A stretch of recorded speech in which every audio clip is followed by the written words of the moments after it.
बिस्मिल्लाहिर्रहमानिर्रहीम। Method of least square हम लोग कर रहे हैं, जैसा कि आप लोगों को पता है।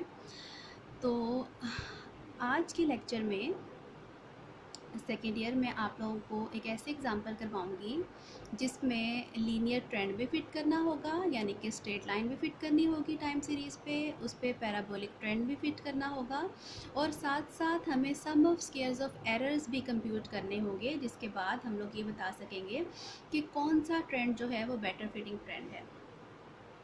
इस कॉन्सेप्ट को क्लियर करने के लिए मैंने आप लोगों की एक्सरसाइज का क्वेश्चन नंबर 12A लिया है। ठीक है, ये आप लोगों की एक्सरसाइज का 12A क्वेश्चन है। एक्सरसाइज जो आपकी इस चैप्टर की चल रही है, 16 चैप्टर है। The following are the annual profits of in thousands of rupees in certain business. इसमें ईयर्स दिए गए हैं 1977 से लेकर 1983 तक, और प्रॉफिट दिया गया है उनका। अब फर्स्ट पार्ट है fit a linear trend by method of least square and make an estimate of the profits in 1985। Second है फिट अ पैराबोलिक ट्रेंड। थर्ड है determine which is better fitting trend. तो वो सारी बातें जो कि हमने प्रीवियस लेक्चर में की हैं, वो सारी की सारी यहाँ पे हम लोग उनको अप्लाई करके देख लेंगे। अब सोल्यूशन स्टार्ट किया है। सोल्यूशन स्टार्ट करके फर्स्ट और सेकंड पार्ट के फॉर्मूलाज मैंने साइड बाय साइड लिख लिए हैं। इन दोनों को साइड बाय साइड सॉल्व कर रही हूँ।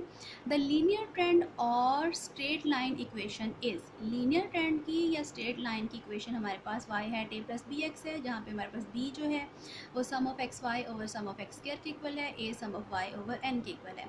द पैराबोलिक ट्रेंड और second degree equation is y hat equals to a plus b x plus c x square, और b जो है sum of x y over sum of x square है, c जो है वो n sum of x square y minus sum of x square sum of y divided by n sum of x raise to power 4 minus sum of x square का whole square, और a sum of y minus c sum of x square over n के equal है।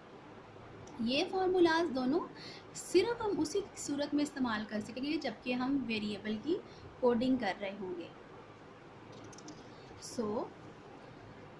अब हम लोग आ जाते हैं इसके लिए जो नेसेसरी कंप्यूटेशंस हमें चाहिए। नेसेसरी सम्स जो रिक्वायर्ड हैं हमें फार्मूलाज से पता चले हैं, वो कौन कौन से हैं। वो हमारे पास फार्मूलाज को देखते हुए हमें सम ऑफ एक्स का चाहिए, सम ऑफ वाई चाहिए, sum of x y, sum of x square y, sum of x square, sum of x cube, sum of x 4, और ये सम ऑफ वाई स्क्वायर हमें sum of squares of errors के लिए चाहिए होगा। फ़िलहाल A B और सी दोनों के लिए फाइंड आउट करने के लिए हमें ये सम्स चाहिए। ठीक है, अच्छा, अब ईयर लिख लिया। सबसे पहले हमें क्वेश्चन में जितने ईयर्स दिए हुए हैं सबसे पहले हम लोगों ने उनको काउंट कर लेना है। 1 2 3 4 5 6 7। तो हमारे पास 7 ईयर्स हैं, यानी कि n जो है वो हमारे पास क्या है, 7 है, और 7 क्या है, ऑड है। 7 ऑड है, तो हमारे पास x का क्या हम लोग कोडिंग यूज़ करेंगे, t minus T bar over h use करेंगे। क्या यूज़ करेंगे, जब भी n 7 होगा आपने यहाँ से अपने टाइम पीरियड्स को काउंट करना है। टाइम पीरियड्स काउंट किए, अगर n ऑड है तो x हमेशा क्या यूज़ होगा, t minus T bar over h। अब हमें h और t बार चाहिए। t बार जैसे कि मैं आपको बता रही हूँ, सबसे पहला time period plus last time period divide by 2। First जो है 1977 है, 1977 प्लस लास्ट 1983 है, प्लस 1983 और डिवाइडेड बाय 2, और इसको सॉल्व करके हमारे पास आ जाएगा 1980, यानी कि t बार आ गया हमारे पास 1980, और t माइनस टी बार t माइनस 1980 आ गया। ये ईयर जो है इसी को हम लोग t से डिनोट करते हैं, हमें पता है टाइम वेरिएबल है हमारा। रह गया एज। एज जो है वो कोई से भी कंसेक्टिव जो 2 टाइम पीरियड्स हैं उनके दरमियानी हम लोगों ने डिफरेंस देखना है। अब इनमें देखें कितना डिफरेंस है, 77 से 78 में कितने ईयर्स का, ये 1 ईयर का डिफरेंस है। यहाँ पे भी 1 1 1, तो ये कांस्टेंट डिफरेंस है। कोई से भी 2 कंसेक्टिव आप लोग टाइम पीरियड्स ले लें, उनको सब्ट्रैक्ट करके देख लें। नेक्स्ट वाले में से प्रीवियस वाला माइनस कर लें, 1978 माइनस 1977, एज किसके इक्वल आ जाएगा, 1 के इक्वल आ जाएगा। तो एज हमारे पास किसके इक्वल है, 1 ईयर के इक्वल है। सो एक्स हमारा कंप्लीट हो गया है, t माइनस 1980 डिवाइड बाई 1, ये हो गया t। ये y की वैल्यूज़ गिवन है।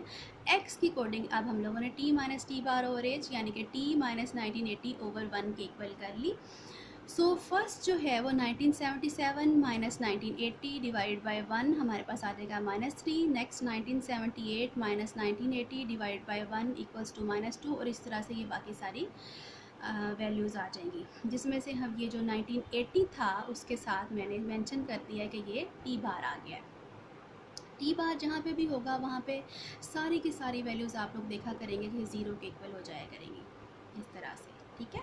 अच्छा, उसके बाद अब हमें ये जो सम्स चाहिए वो हमने कॉलम्स बना लिए हैं। एक्स वाई का कॉलम, एक्स स्क्वायर वाई का कॉलम, एक्स स्क्वायर का कॉलम, एक्स क्यूब का column, X raise to power 4 का कॉलम, और ये वाई स्क्वायर का कॉलम जैसे मैंने पहले भी बताया है, हमने बनाया है किसके लिए, बना के रखा है हम लोगों ने सम ऑफ स्क्वायर्स ऑफ एरर के लिए। अब फर्दर जो है हम लोग क्या करेंगे, इनके सम्स ले लेंगे, इन सब के सम ले लिए हैं सारे के सारे कॉलम्स के, और सम्स लेके ये देखें एक्स का सम 0 आ गया, एक्स क्यूब का सम भी 0 आ गया। जैसे मैंने आपको बताया था जब भी हम ऐसी कोडिंग करेंगे जिसमें ओरिजिन हमारा मिडल में आ रहा होगा तो क्या हो जाएगा, उसमें हमारा सम ऑफ एक्स यानी एक्स की पावर जहाँ पर भी ऑड है, सम ऑफ एक्स क्यूब वगैरह 0 हो जाया करेंगे।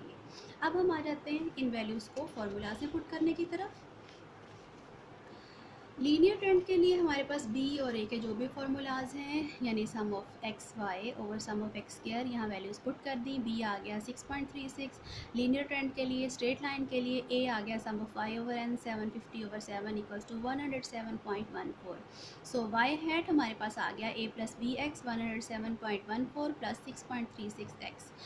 अब उसने हमें इसी में पार्ट में कहा था कि एस्टीमेट ऑफ प्रॉफिट इन 1985 भी फाइंड आउट करें, तो 1985 पे एक्स हमारे पास 5 आ रहा है, हमने at X equals to 5 Y had find out किया है, एक्स 5 पुट करके यहाँ, तो वो 139.04 आ गया है। सेकेंड पार्ट हमारा पैराबोलिक ट्रेंड या क्वाड्रेटिक इक्वेशन या सेकंड डिग्री पैराबोला का जो था, उसके लिए हमने क्या किया है, जैसे कि हमें पता है कि सम ऑफ एक्स और सम ऑफ एक्स क्यूब 0 हो गए हैं। बी का वही फार्मूला है, वही 6.36। सी के फार्मूले में अब ये वैल्यूज़ पुट की हैं, सारी वैल्यूज़ पुट करने के बाद सी आ गया है 0.98, और इसी तरह से ए के फॉर्मूले में भी सारे सम्स पुट किए हैं, जो रिक्वायर्ड सम्स थे वो पुट करने के बाद ए की वैल्यू हमारे पास क्या आई है 103.22।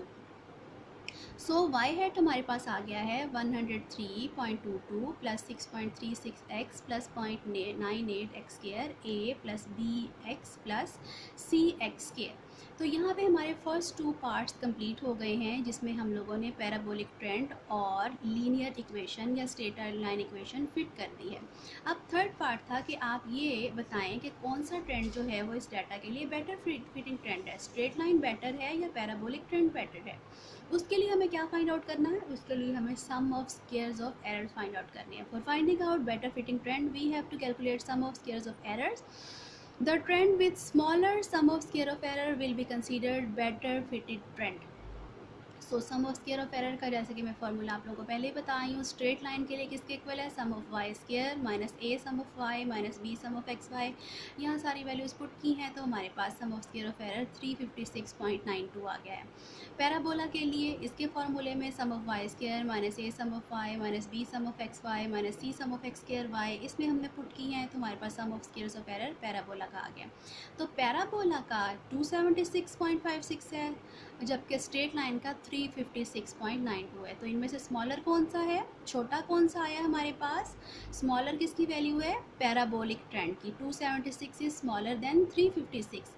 सो हम क्या कहेंगे, since the sum of square of error for parabola is minimum, hence parabolic trend will be best fitting trend for this problem.